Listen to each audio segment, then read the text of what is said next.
welcome back to the Reptiles With Podcast. First thing I'm going to say is yesterday you treated me like a rag doll, buddy. Oh, yes. Yeah, absolutely. I did. That was so funny. First thing Rob does when he sees me is pick me up like if I'm 5 years old, like if I am his fucking child, and manhandles the shit out of me. If I think I can pick somebody up when I hug them, I do. I do it. Because how often, as an adult, do you get picked up when you get hugged? You're right. I appreciated it, and honestly, I didn't realize how bad I needed a hug. Yep.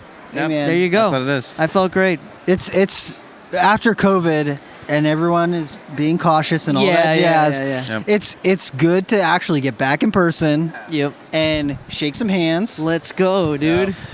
And hug some people, because for sure. Yeah. people are deprived of touch nowadays, and I think it negatively impacts our mental health. Yeah, and no, so for I sure. always try and give people nice big hugs. sure. Yep. If they're okay with it. Yeah, if they're okay with it. Don't touch people who don't want to be touched. Yeah, hug with consent. Yeah. With consent. Yeah. Tino, I always give you consent, buddy. Always. Never. Hell It yeah, never does.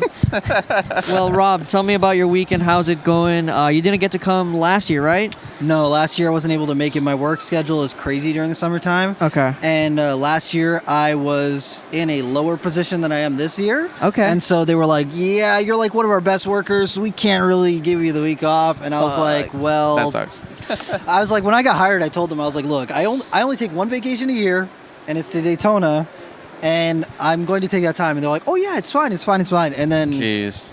Yeah. they're going to give me some shit about it. What is it that you're doing? I do pest control. Oh, okay, cool. Yeah. Not exciting, not glamorous. I kill bugs. But big I get to herp the whole time while I'm working. Yeah. Hell yeah, dude. Yeah. He actually literally just did a... Can we talk about that? I don't know if we can. No, not yet. No, not yet. No. Not yet. Well, Not he yet. did... Yeah, well... Tino spends a lot of time outside is all I'm going to say. Yeah. And they like to take me outside. I am not one that spends a lot of time outside. Oh, I know. Yeah, I never have been. So whenever Rob over here, Jeremy does it too, will post anything that has to do with a frog or a toad, I always send, ew, disgusting, I hate this. Yeah. Yeah, dude. He found a nice dusky pygmy this morning. I did. And I went out for about 3.5 hours, and that's the only snake that I saw. And I saw 2 brown anoles, and I was like,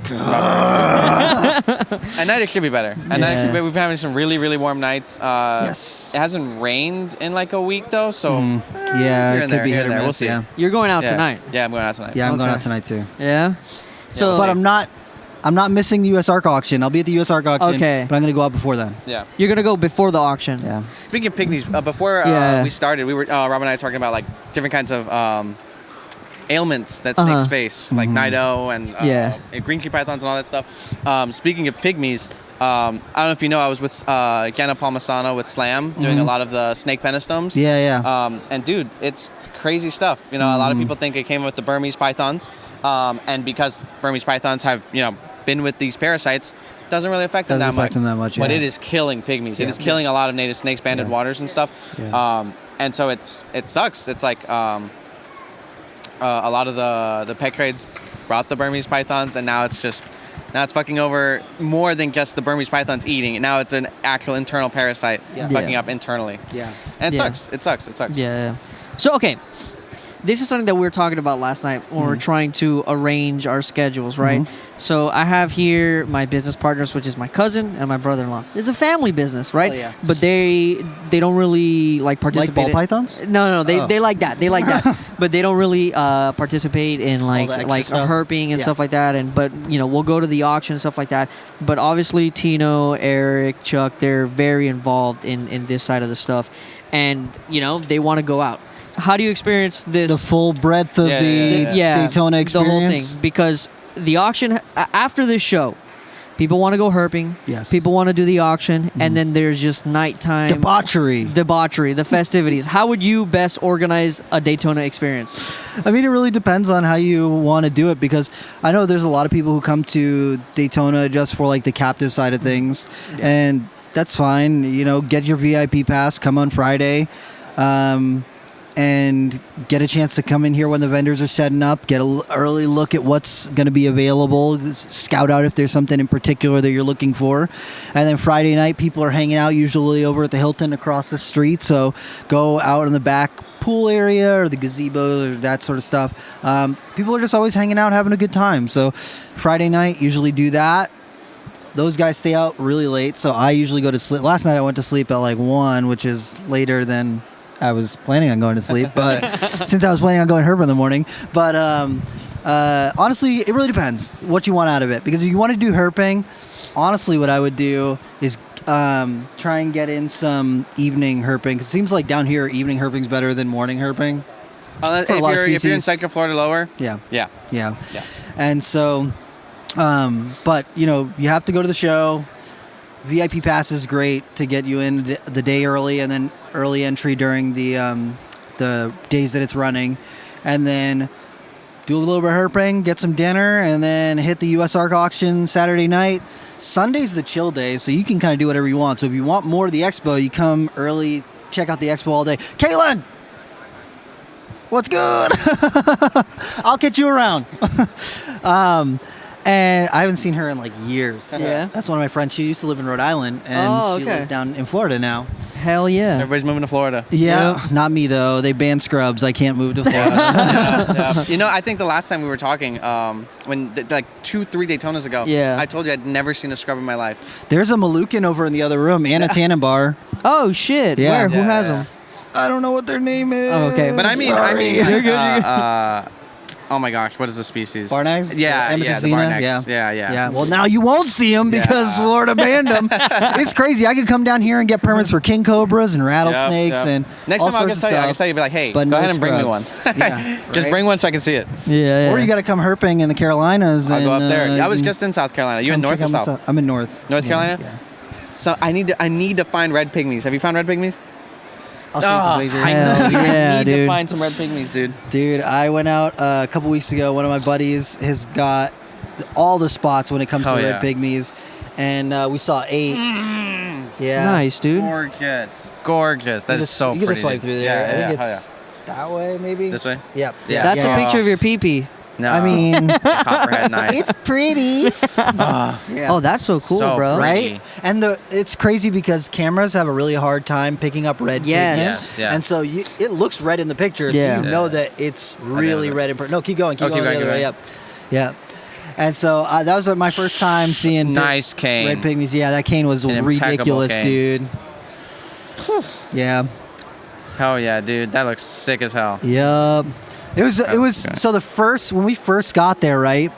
The first snake that we saw was a DOR red pygmy on the road, and it was like I got there, we took the first turn from the parking lot, and DOR pygmy, and I was like, I am gonna die. This is not how today is gonna go. Too. Yeah, little fiddler, just cruising on the dirt road. But yeah, bro, that thing was is so crazy. red, but it's in so shed. Deep. Yo, it's in shed, so when that deep. thing sheds out, it's gonna be crazy. And look at that one. Oh my god, dude. That one was picture perfect. I'm not even kidding. So right, we're walking on this like path that goes off into the woods, and I look to the left, and there's this like little opening with a beam of sunlight coming in. And I was like, that looks like a snake would be there. Yeah. And so I walk in there, and I'm looking around. There's a log across over here, and I look at the log, and I'm like, man, it looks like there should be one there. Yeah. So I'm like rolling the log, I'm looking around, and turn. I look over there, and my buddy's behind me, and I'm like, man, it looks like there should be one right here. And I turn around, and there's a big tree right here. It was sitting right at the base of that tree. Dude. It was so that's tight. So crazy. And I guess that's the door. You guys keep going. I'll be right back. Yeah, but yeah, dude, geez, awesome, dude. Yeah. For real. So that's like 3.5 hours from me. So that's the first time I've seen red pygmies. Okay, but sweet, they dude. are tight. They are and, beautiful animals. So honestly, going back to the question just for a second. Yeah. Sunday, go to the expo. When you're done checking out the expo and you've had your fill of captive reptiles, go out and go herping. Just look up a forest anywhere in the area and just go drive around for a little bit, especially if it's around sunset. Go check it out. There's so many cool species that you can find around here. Yeah, for sure. Especially if you're coming in from out of state. You're coming in from out of state, make the most of it. Yes. Do whatever you can. Yeah, for real. I live here, so I find a lot of the stuff kind of somewhat closer to me. Mm-hmm. So Daytona isn't like, oh my God, I'm going to find some crazy stuff. But at the same time, it's like, I'm out on vacation. I don't work. Yeah. Let's do it. Hell yeah. Let's fucking do it. I was talking to one of my buddies who herps out here all the time, and he's like, what species you want to find? And I was like, a coach whip. And he was like, okay, that's reasonable. We could probably do that. And I was like, yes. Yeah. I've not found a coach whip before, and I would love to find one. And just the, I remember I used to have the old Audubon Society field guide for when I was a kid. And so it's like the green book, right? The small green book? I still have it. I had one that was even before that. Oh, really? And it was all color photos, and it had like a light blue cover to it. Okay. And it's old as shit, man. I actually Like you. gifted it. It is, yes, just like me. I'm turning 36 in January. That's crazy, dude. And I actually gifted that book to this kid who I met at Nerd who, dude, this kid is incredible. His name's Caleb. And Shout out Caleb. shout out to Caleb, man. If he ever hears this, he'd be hype. He is like an incredible herper. He knows probably more than I did, like way more than I did when I was his age. It's funny because he came on a tour and his parents were not crazy about reptiles, right. but they were like, we're going to do it for him.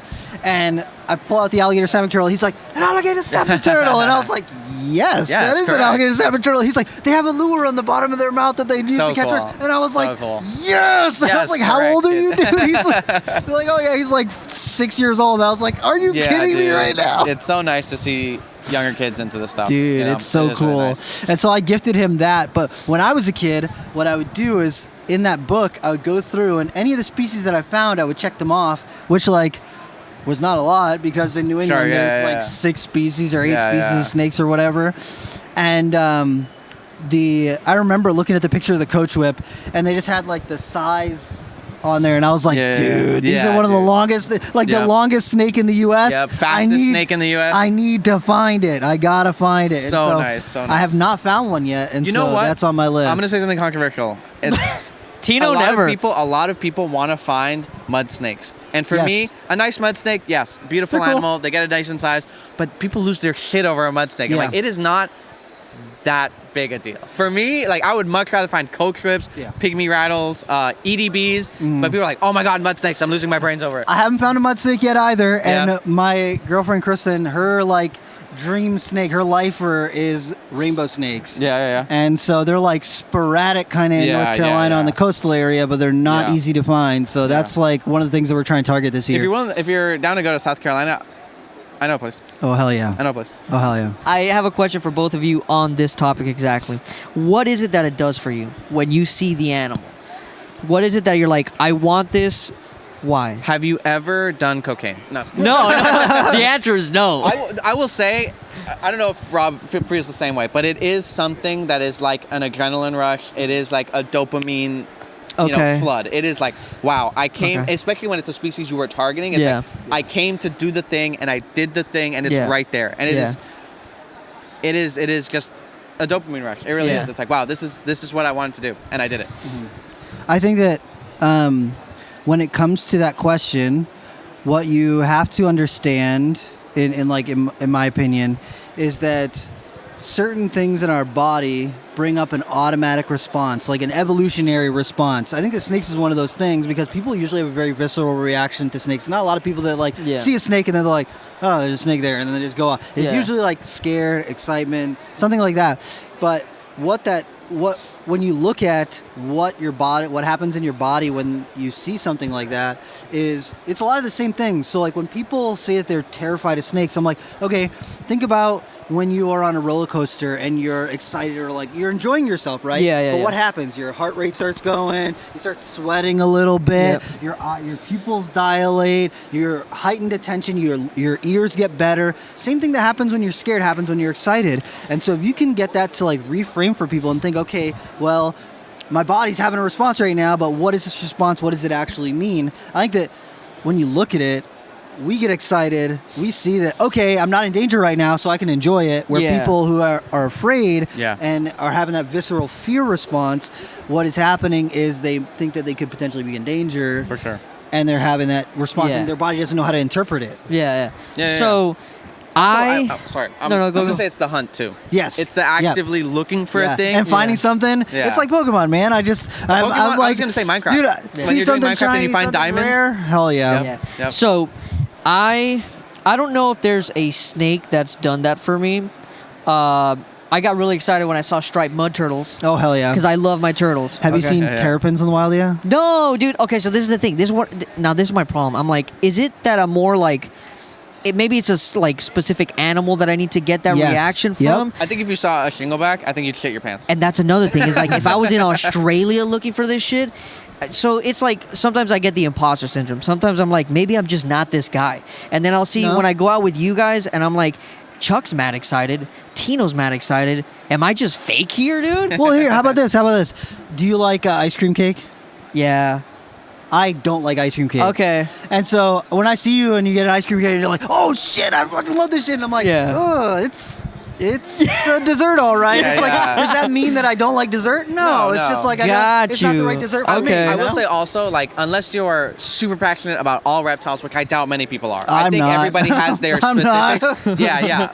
So every time I see a banded water snake, I don't even take pictures of every banded water snake I see. I'm like, that's fair. Okay, another one, cool. Yeah. I love them. We still need to keep them around. I'll help them across the road. Bye, buddy. But it's like, all right, next, come on, another one. Yeah. So it's not everything. I think certain species you might have a particular affinity to, and those will have the reaction. Yeah, and that's the thing, because like you think about it, there's people from Europe and Australia will travel all the way around the world to see rattlesnakes. Oh yeah. And like some people see them and they're like, oh yeah, it's a rat. It's cool, but it's just a rattlesnake. And, and so I think you just got to find that thing that you are interested in seeing and then seek it out. I think that the hunt is part of it. It's like going to a spot where you think that you can find this thing, you've looked at the habitat, you looked at the history of them, you kind of know a little bit about their general idea of where you might see them. And then think about this, right?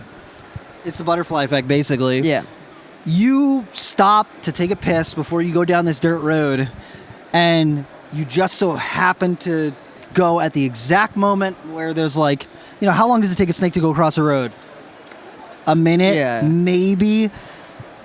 All the things that it had to do to get to the road, and then to be crossing that road at the exact same moment that you just happen to be making it through there. It's a unique experience that's never going to happen again.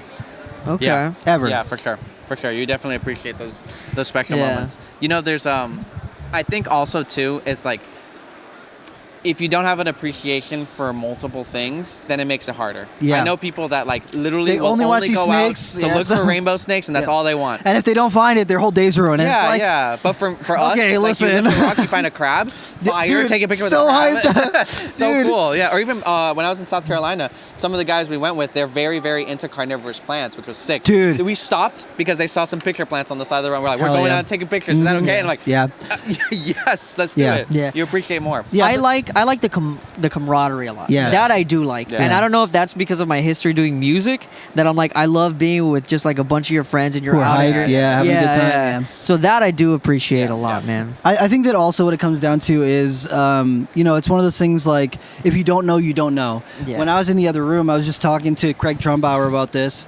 There's some Borneo earless monitors on the table next to a Moluccan scrub python and a Tanabar scrub python and like some tiger rat snakes and like a bunch of other like rare stuff. Really niche stuff, olive python or a water python or something. So I'm over there and I'm like, oh my god, dude, this is so freaking cool. And I'm like sitting there super hyped. And like to the average person, a Borneo earless monitor is like this brown bumpy lizard and it's not exciting at all because they just don't know, right? Exactly. But if they are like new to reptiles and they just don't know, whatever, they might come back in 5 years and they've done some research and they learn a little bit and they learn about the history of these animals and how rare they are and this, that, and the other thing. And they go, man, there's a Borneo earless monitor right here. How cool is that? And it's like, when you can find an appreciation for a lot of different things, it makes the experience more enjoyable because, like you're saying about the carnivorous plants, when I go out, I love spiders. So when I see spiders, I'm always checking out webs to see which different kinds of species there are in the area. I like seeing snakes. I like seeing lizards. I grew up in a place where there are no lizards. New England does not have lizards.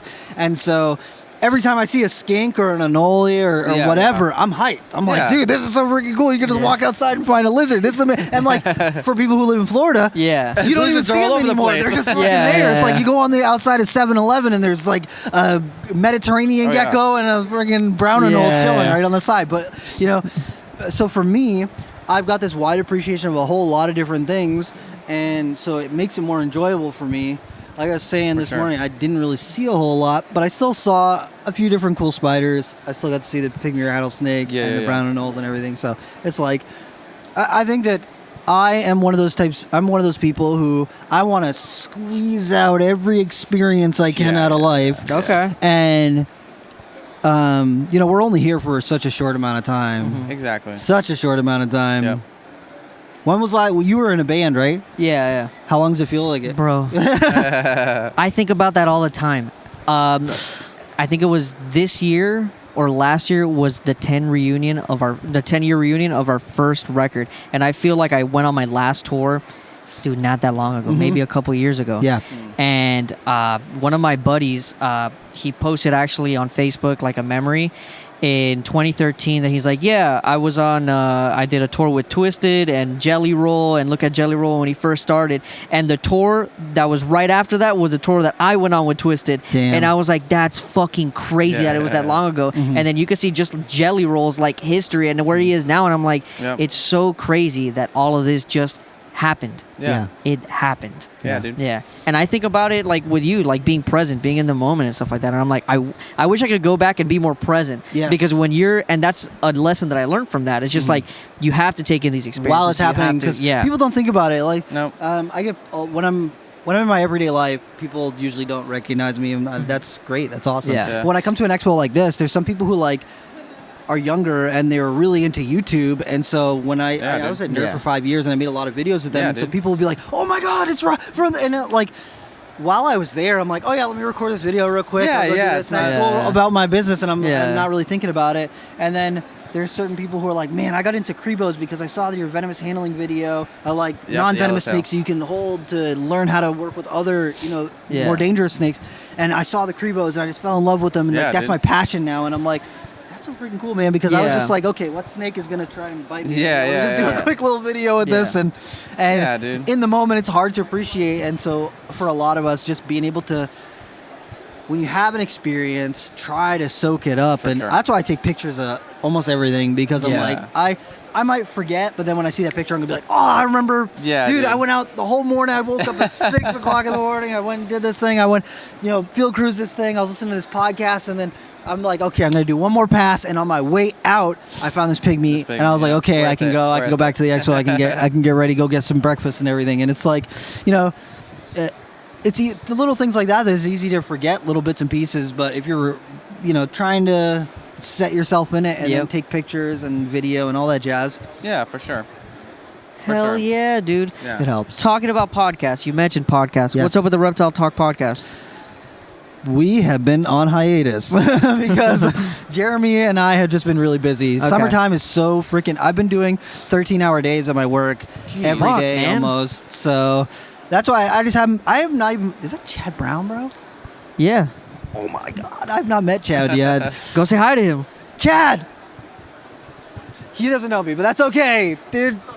Hold on. Go for it. Yeah, let me make sure this is a recording. That's wild. Dude, so for the people who are listening right now, that was just Chad Brown, who is like, used to be in the NFL, and then he ran Pro Exotics, which was like one of the biggest name reptile facilities when I was growing up. And dude, that's fucking crazy. That is so crazy. That's dope. Yeah, Daytona, I was saying that earlier, Daytona brings so many people. Yes. So many. All the Florida people, if you're all around Florida, you bring them in, and then you get the out-of-state people in too, and it's crazy. Yeah, there's been a lot of people, and not that I'm trying to fucking like be like, and I know I should appreciate it, and I don't want this to come off like not humble, but I love to see how many people are like tuning into the podcast now. Yeah. And like a bunch of people you told me has stopped you, a bunch of people have stopped me, and I'm like, damn, dude, like, it feels cool, man. It feels like you're a part of the thing. You're doing something. Yeah, man. So you guys are on hiatus. You're working a lot of hours. Yeah, Jeremy's been touring a whole bunch for like music stuff, and with his reptile stuff, he's been super busy. He works with the US Arc now, so he's been they've been flying him out to super shows and all this jazz. So he's been pulled kind of thin. But usually after this expo, we get our act together for a little bit. We try because for a while we had recordings for 2 or 3 months or something out, and then life gets in the way, and I'm hatching babies. He's hatching babies. We get busy with baby season, and I'm like, we only do a 1 hour podcast, so it's not like we have to really cut our whole evening out just to do a podcast. Yeah. But I'm not gonna even lie finding though, that. like 1 hour is the sweet spot. I think it's great, man. Yeah. When I'm listening to podcasts, I'm like, man, I wish I had another hour to listen to them. But when I'm recording podcasts, I'm like, I can get through an hour, even if it's someone who's not really great at talking on the microphone. It's like, I can do an hour. Yeah, dude. Yeah. We did ours, and we got to talk about the black plastic sheet. Yeah. So when I was on their podcast, I think I listened to it. Yeah, we were talking about the blue tongue enclosures, and we're talking about what do you do for winter? I'm like, black sheet. It's over the top. Black tarp, dude. Dude, the black tarp saves lives, man. And I just built another blue tongue enclosure, so everything's going outside. No more blue tongues in racks. Oh, that's pretty tight. Hell yeah, dude. The future. The future. What's up with your projects, man? You got your scrubs. You got different short-tail pythons. Yep. Yeah. Yeah, I did 2 clutches of Borneos this year. I did some corn snakes. I bred Janet again this year, but she went through all the things like she was going to reproduce. And like scrub pythons, when the females are going to reproduce, they go through a shed after their ovulation and they turn black, and then they lay their eggs. And she did that. And then she didn't lay any eggs. And then she shed again and went back to almost normal looking, which I've never seen a scrub python do that before. Usually once they turn black, something comes out of them. Yeah. But nothing came out. And then Weird. I was talking to Stephen Cush, and I think he said that one of his scrubs did the same exact thing this year. And I've heard from a few people this year that they have had some snakes that they bred. The female acts like she's grabbed it the whole time and then never produces anything. Across different Black-headed species? pythons, Okay. ball pythons. I've had a lot of that this year with ball pythons. I'm not going to say that it's this necessarily, but someone brought this up to me, and I was like, that could actually make some sense. El Nino, it's the El Nino year. Yeah. I had the same thing with, I mean, mind you, blue tongues, They're tough. They're tough, but I had a lot of that with blue tongues where it's just like this female spine is raising, is really carrying weight around the waist. Is she going to go? A couple days later, she looks normal. Yeah. I'm like, what the fuck, dude? Yeah. Weird. Yeah. That's super weird. Yeah, man. Hell yeah, dude. You're not working with Venomous anymore, right? No. So I worked with Nerd's collection of Venomous stuff, but when I moved to North Carolina, I moved without a job, I found a place to live, but I basically had to put up like several months worth of rent up at front, and I was like, hey, look, I don't have a job, but I'm gonna get one. And the guy was like. No. And so the county that I couldn't really be picky because I called like maybe 20 different places looking for a house, and the second I said snakes, they're like, nope. No. And a bunch of people were like, just hide them. And I was like, I have 100 snakes, bro. I cannot just hide 100 snakes. And so I just was basically had to find someplace that would let me get down here and get established, and that's what I did. And then now I'm looking in counties where I can keep Venomous, and as soon as I get in there, then I'll make that shift into keeping Venomous stuff. Okay. I will never do Venomous. Venomous anything. No. Why not? I don't know, dude. I get worried. I also don't have a lot of experience. Have I ever told you? There's no venomous turtles, so. Yeah, true. Have I ever told you my story of the timber rattlesnakes? No. Okay, so it was my first independent tour. When I started touring, I was in a band that was already signed. So this was after that band. I took some of my friends out, and I was like, I'm going to take you guys on tour. I used to joke around with them. I'm going to show you the world. And for some reason, I thought I was this grand explorer, right? Van breaks down between Tennessee and Georgia. All right, we're on the side of the road. My friends are smoking their cigarettes on a bunch of rocks. And my dumbass was like, you know what, man? I'm a herper because I have turtles that I've kept for 2 years. I'm going to start sticking my head under rocks. So I stick my head under one rock, nothing. I see nothing. I stick my head under another rock, I don't see anything. But then my friend is standing on this rock that's like perfect, like a crevice. And I'm like, there's a lizard in here for sure. Oh, boy. I stick my head under this rock, and I see nothing, but I hear something. Oh, damn. You hear the fucking rattle just going off, going off, going off, going off. And then, like, my eyes just focus on one thing, and when I tell you, it's right here in my face, bro. So I'm like, guys, get the fuck out of here. There's no fucking... You didn't see anybody's legs. It was just... Levitating out of the thing. And in that area, it's summertime. In that area, I counted 16. Damn. 16. Crazy. Yep.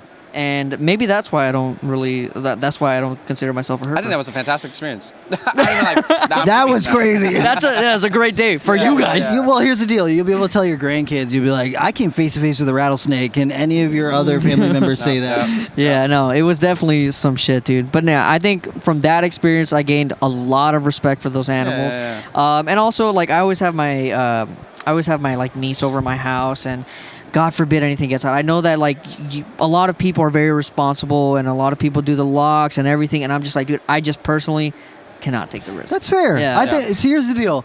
Some people are like, no, you got to keep it, like, you got to go through the whole cycle. You got to start keeping more dangerous and bigger and better. No. Why, bro? If that's not what's drawing you, why would you do that? You know what? And this might throw some shade. Some people that only keep venomous, I find weird. Bro. I'm like, why are you doing this? If someone only keeps venomous and they only keep cobras, red flag. Red flag. Guess what? You do not actually like the animals. You just want to look cool, because when a cobra's not agitated, it looks like a king snake. So you only want it just to piss it off. Yeah. Sorry, I said it. No, yeah. And I think there's appreciation. Like, I like a lot of rattlesnakes. I like a lot of different types of pit vipers. But I'm not a big cobra guy. Nah. Not really. Nah. None really do it for me. Or crates. A lot of people love the crates. I'm like, man. Whatever. But a mamba. Nice mambas. Nah, they don't do anything for me either. So pretty. But like it's not everything. It's not everything. And for you to be like, no, I don't like any non-venomous, that's weird. Yeah. That's weird. Yeah. Like, there's so many different non-venomous. You can't not like any of them. Yeah. And there's some non-venomous that are prettier than venomous snakes, like the jungle jewel, the Borneo jungle jewel. Have you seen that fucking rat snake, dude? Yeah. No. You're Ben talking Siegel about the Cree snake? Yes. Yes, Gonyosoma margaritata. Margaritata, yep. Yeah, dude. The holy grail of hybrids. Then, like, that thing smokes 90% of venomous snakes. Yeah.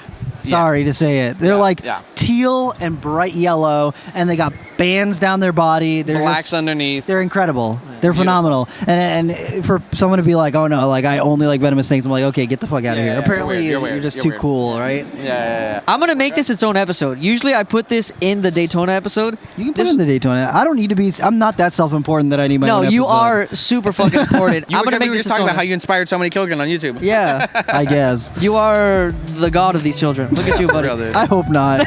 They're all gonna get cages too. I also hope not. Hell yeah, dude. All right, thank you for tuning in. This was the Reptiles With Podcast. Hey.